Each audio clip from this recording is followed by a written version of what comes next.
Hello guys, pag-usapan lang natin ang breaking news. Ayon kasi sa balita, trending, Daniel Padilla approved sa paseksi ni Catherine Bernardo. Na alam niyo naman siguro, nag-start si Catherine Bernardo magpaseksi noong 2020. Na alam niyo naman siguro ha, ayaw na ayaw ni Daniel Padilla magpaseksi si Catherine Bernardo. Kaya nga naman sila ay nag-aaway dahil alam na ni Daniel Padilla kung bakit siya nagpapaseksi dahil mahilig si Catherine Bernardo magpasyon. Kasi nakita niyo naman siguro ang lahat ng nangyari kay Catherine Bernardo noong sila ay nagkaiwalay ni Daniel Padilla. Pero ang alam natin, nakuha ni Daniel Padilla ang number ni Catherine Bernardo. Ayon kasi sa balita noon, kinuha daw ni Daniel Padilla ang number ni Catherine Bernardo kasi nagpalit na daw ito. Kaya nga naman kasi parang may nalalaman pa rin ang mga Katniel fans tungkol sa usap-usapan ngayon sa social media na nakakarating kay Daniel Padilla ang balita. At lalo-lalo na siyempre pinag-uusapan pa rin ang negosyo ng Katniel, ang golf club. Na alam niyo naman siguro, noong 2023, nawala ang negosyo ng Katniel. Kasi binawi ni Catherine Bernardo ang partnership niya kay Daniel Padilla sa nasabing barbershop. Yan kasi ang mga usap-usapan umano sa social media na pilit pinag-uusapan hanggang ngayon. Pero napakatindi na ngayon ang usap-usapan. Tila pumayag din itong si Daniel Padilla sa mga desisyon ni Catherine Bernardo. Na alam niyo naman siguro, nag-matured na kasi sila, di ba? Yan din kasi ang opinion noon ni Robin Padilla sa nakikita niya sa kanyang pamangkin at kay Catherine Bernardo. Alam kasi niya na nagmahalan ang dalawa, bata pa lang sila. Kasi umamin sina Daniel Padilla, 5 years na silang mag-on na walang nakakaalam umano na sila na pala. Yan kasi ang mga aka-aka na pinag-uusapan hanggang ngayon.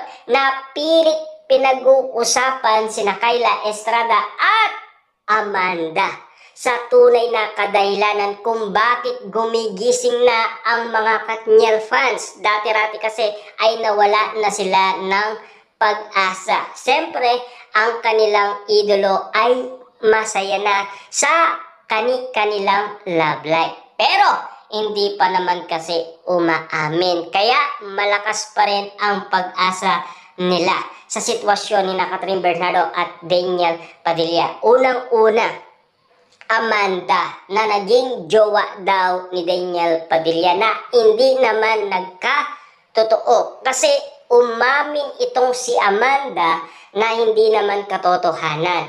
Pero nakikipag-date daw siya kay Daniel Padilla ayon kasi sa mga netizens dahil yan ay kumalat at pinag-usapan. At isa pa, kasi ikinasal ang kapatid ni Daniel Padilla sa nasabing ama ni Amanda.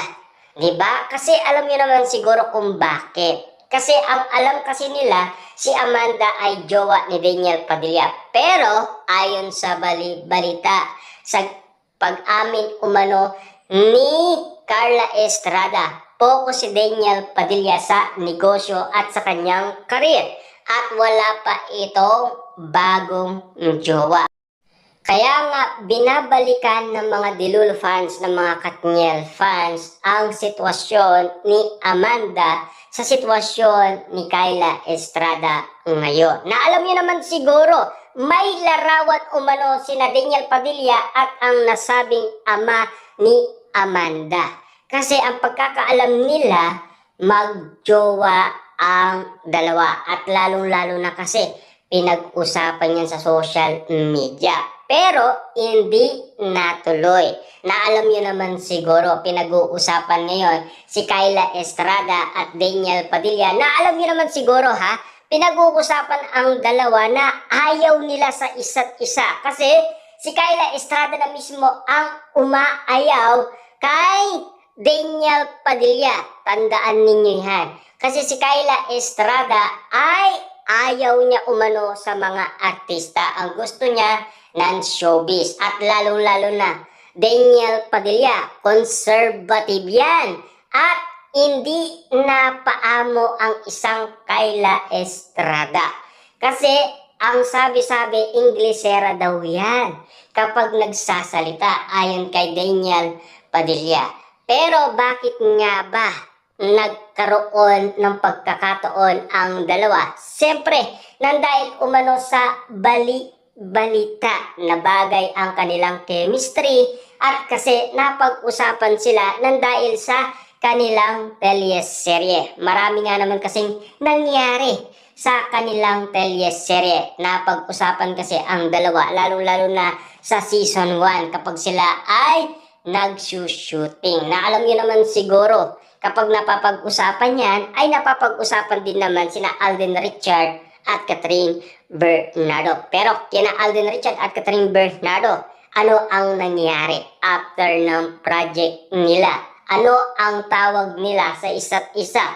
Si Catherine Bernardo, tinatawag niyang kuya si Alden Richard. Pero si Alden Richard, narinig natin yan, na ayon kay Alden Richard, na in love daw siya kay Catherine Bernardo. At kauna-unaan si Catherine Bernardo umawak ng buhok ni Alden Richard na ayaw ipagalaw ni Alden Richard sa iba. Kasi magagalit nga naman siya, diba? Bukod tanging si Catherine Bernardo lang ang umawak sa nasabing buhok ni Alden Richard. Nangyari yan sa kanilang movie na Hello, Love Again. Diba? Kaya nga naman kasi na-shock ang karamihan kung bakit pinagkaguluhan ang nasabing movie ng Katniel. At lalong-lalo na ngayon, napapag-usapan na ang Katniel. Na alam niyo naman siguro, malapit na ang kanilang reunion movie na pinaka-inihintay ng karamihan. Ano kaya ang mangyayari kapag nagkasama na ang dalawa?